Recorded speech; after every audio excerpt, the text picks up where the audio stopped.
واقعہ سلطان صلاح الدین ایوبی قسط نمبر 80 اپنا اسلامک اسٹوڈیو۔ ناظرین، متعدد مورخین نے شوبک کی فتح کو کئی ایک رنگ دیے ہیں۔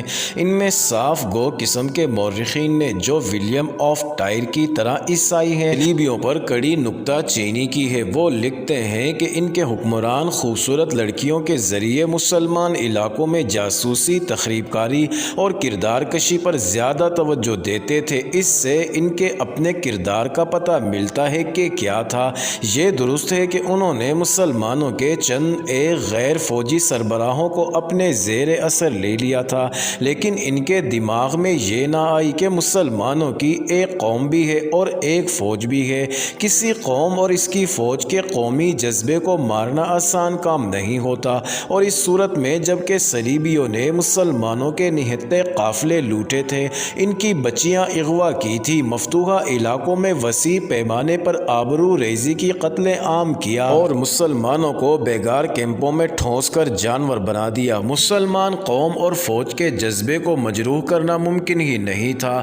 انہوں نے مسلمانوں کے دلوں میں انتقام کا جذبہ پیدا کر دیا تھا۔ اسلام کی صفوں میں چند ایک غدار پیدا کر لینے سے اس مذہب کی عظمت کو مجروح نہیں کیا جا سکتا تھا۔ ناظرین، مورخین نے لکھا ہے کہ اس وقت جب شوبک پر حملے کی ضرورت تھی اور جب صلاح الدین ایوبی جنگی لحاظ سے کمزور تھا، صلیبیوں نے شوبک سے چند ایک لڑکیوں کو نکال لانے پر توجہ مرکوز کر لی اور اس مہم کے لیے جان بازوں کا گروہ تیار ہونے لگا۔ وہ لکھتے ہیں کہ صلاح الدین ایوبی کی جنگی فہم و فراست کی داد دینی پڑتی ہے کہ اس نے صلیبیوں پر رعب طاری کر دیا تھا کہ اس نے ان کی فوج کو بکھیر دیا ہے۔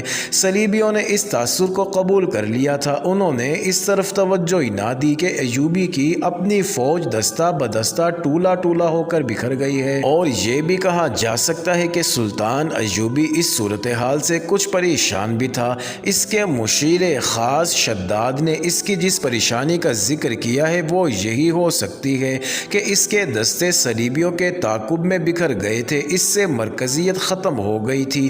یہ بھی صحیح ہے کہ اس کے دستے ذاتی اور قومی جذبے کے تحت لڑ رہے تھے۔ ایسی مثالیں بھی ملی ہیں کہ بعض مسلمان دستے صحرائی بھول بھلائیوں میں بھٹک گئے اور خوراک اور پانی سے محروم رہے، لیکن وہ ہر حال اور ہر کیفیت میں لڑتے رہے۔ یہ جذبے کی جنگ تھی جس سے صلیبی سپاہی آری تھے۔ انہوں نے اپنے کمانڈروں کو پسپا ہوتے دیکھا تو ان میں لڑنے کا جذبہ ختم ہو گیا۔ اگر صلیبی ادھر توجہ دیتے تو ایوبی کی بکھری ہوئی فوج پر قابو پا سکتے تھے، مگر وہ ذرا سی باتوں پر اتنی زیادہ توجہ دیتے تھے جتنی اہم جنگی امور پر دی جاتی ہے۔ یہاں ایک اور وضاحت ضروری ہے۔ اس دور کے صلیبی وقائع نگاروں کے حوالے سے 2-3 غیر مسلم مورخین نے اس قسم کی غلط بیانی کی ہے کہ صلاح الدین ایوبی نے مسلسل 2 سال شوبک کو محاصرے میں رکھا اور ناکام لوٹ گیا۔ انہوں نے اس کی وجہ یہ بیان کی ہے کہ نور الدین زنگی اور صلاح الدین ایوبی کے درمیان غلط فہمی پیدا ہو گئی تھی۔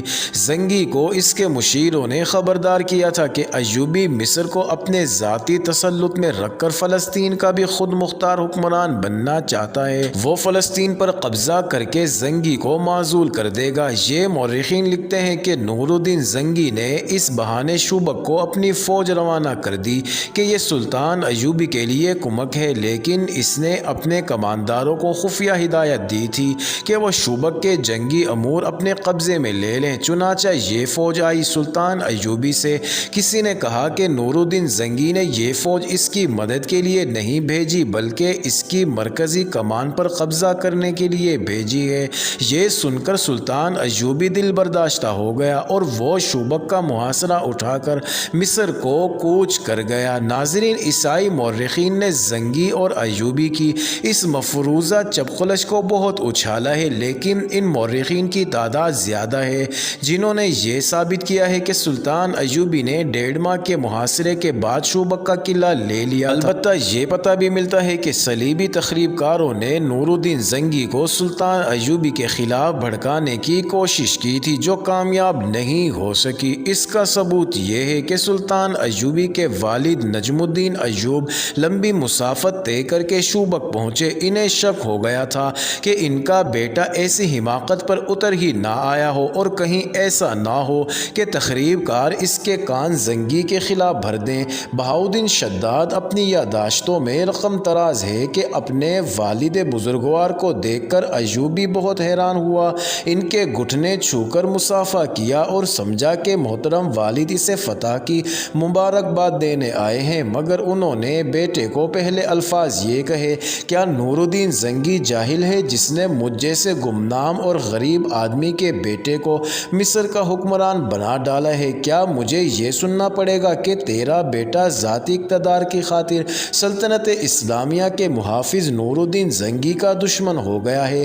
جا اور زنگی سے معافی مانگو۔ بات کھلی تو معلوم ہوا کہ سلطان ایوبی کا ذہن صاف ہے اور وہ نور الدین زنگی سے کمک مانگنے والا ہے۔ ناظرین، نجم الدین ایوب یعنی صلاح الدین کے والد مطمئن ہو گئے اور واضح ہو گیا کہ یہ صلیبیوں کو تخریب کاری اور عیاری ہے۔ سلطان ایوبی نے اپنے خصوصی قاصد اور معتمد فقیہ عیسیٰ حلیکاری کو اپنے والد محترم کے ساتھ رخصت کیا اور حلیکاری کو نور الدین زنگی کے نام ایک تحریری پیغام دیا۔ اس کے ساتھ شوبک کے کچھ تحفے بھی بھیجے۔ اس نے لکھا، بیش قیمت تحفہ شوبک کا قلعہ ہے جو میں آپ کے قدموں میں پیش کرتا ہوں۔ اس کے بعد خدائے عزوجل کی مدد سے کرک کا قلعہ پیش کروں گا۔ اس پیغام نے سلطان ایوبی نے واضح کیا تھا کہ صلیبیوں کی تخریب کاری سے خبردار رہیں اور یہ نہ بھولیں کہ کچھ مسلمان امراء بھی اس تخریب کاری اور سازشوں میں صلیبیوں کا ہاتھ بٹا رہے ہیں، ان کی سرکوبی کی جائے۔ اس پیغام میں سلطان ایوبی نے شوبک کی اس وقت کی صورتحال اور اپنے فوج کی کیفیت تفصیل سے لکھی اور کچھ انقلابی تجاویز پیش کی۔ اس نے زنگی کو لکھا کہ ان حالات میں جب دشمن ہماری سرزمین پر قلعہ بند ہے اور وہ میدان جنگ میں ہمارے خلاف سرگرم ہے اور زمین دوز کارروائیوں سے بھی ہمارے درمیان غدار پیدا کر رہا ہے، میں اس نتیجے پر پہنچا ہوں کہ ہماری غیر فوجی قیادت نہ صرف ناکام ہو گئی ہے بلکہ سلطنت اسلامیہ کے لیے خطرہ بن گئی ہے۔ ہم گھر سے دور ہیں، رحم صحرا میں دشمن سے برسر پیکار ہیں، ہمارے مجاہد لڑتے اور مرتے ہیں، وہ بھوکے اور پیاسے بھی لڑتے ہیں، انہیں کفن نصیب نہیں ہوتے، ان کی لاشیں گھوڑوں کے تلے روندی جاتی اور صحرائی لومڑیوں اور گدھوں کی خوراک بنتی ہیں۔ اسلام کی عظمت اور قوم کے وقار کو جتنا وہ سمجھتے ہیں اتنا کوئی اور نہیں سمجھ سکتا۔ ہمارے غیر فوجی حکام اور سربراہوں کے خون کا ایک قطرہ بھی نہیں گرتا، وہ میدان جنگ سے بہت دور محفوظ بیٹھے ہیں۔ یہی وجہ ہے کہ وہ عیش و عشرت کے عادی ہو گئے ہیں۔ دشمن انہیں نہایت حسین اور چلبلی لڑکیوں اور یورپ کو شراب سے اپنا مرید بنا لیتا ہے۔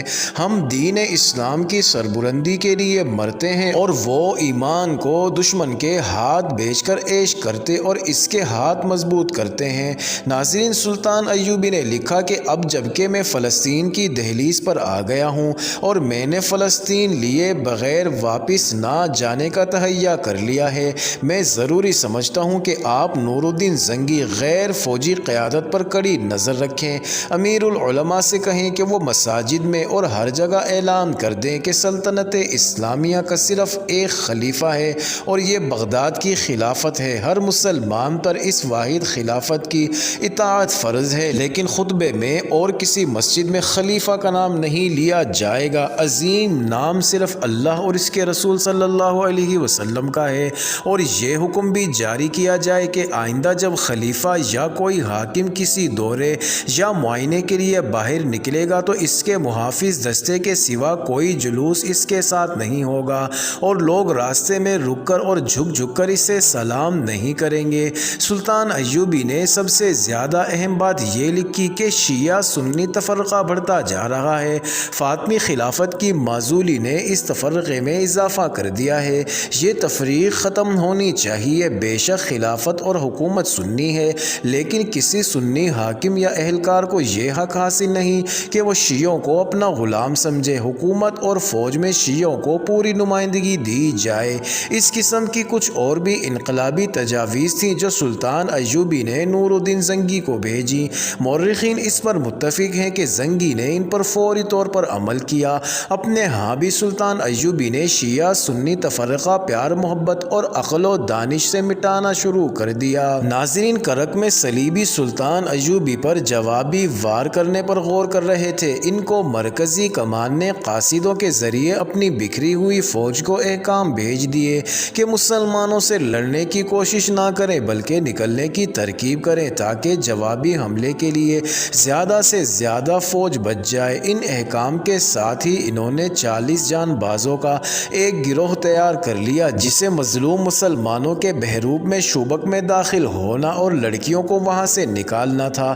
صلیبی حکمرانوں نے اس خیال سے کہ سلطان ایوبی مصر سے غیر حاضر ہے وہاں اپنی تخریب کاروں میں اضافہ کرنے کا بھی فیصلہ کر لیا۔ وہ سوڈانیوں اور فاطمیوں کو جلد از جلد متحد کر کے قاہرہ پر قبضہ کرنا چاہتے تھے۔ شوبک اور کرک کے درمیانی علاقے میں بہت خون بہہ رہا تھا۔ وہ سارا علاقہ ہموار ریگستان نہیں تھا، کئی جگہوں پر مٹی اور ریتیلی سلوں کے ٹیلے تھے اور کہیں ریت کی گول گول ٹیکریاں تھیں جن میں کوئی داخل ہو جائے تو باہر نکلنے کا راستہ نہیں ملتا تھا۔ ایسے علاقوں میں صلیبی بھی مر رہے تھے اور سلطان ایوبی کے مجاہدین بھی، اور وہاں شوبک کے وہ عیسائی بھی مر رہے تھے جو مسلمانوں کے ڈر سے شہر سے کرک کی سمت بھاگ اٹھے تھے۔ فضا میں گیدوں کے غول اڑ رہے تھے، ان کے پیٹ انسانی گوشت سے بھرے ہوئے تھے۔ معزز ناظرین، یہ انٹرسٹنگ ویڈیو جاری ہے، اگلی ویڈیو قسط نمبر 81 میں دیکھنا مت بھولیے گا۔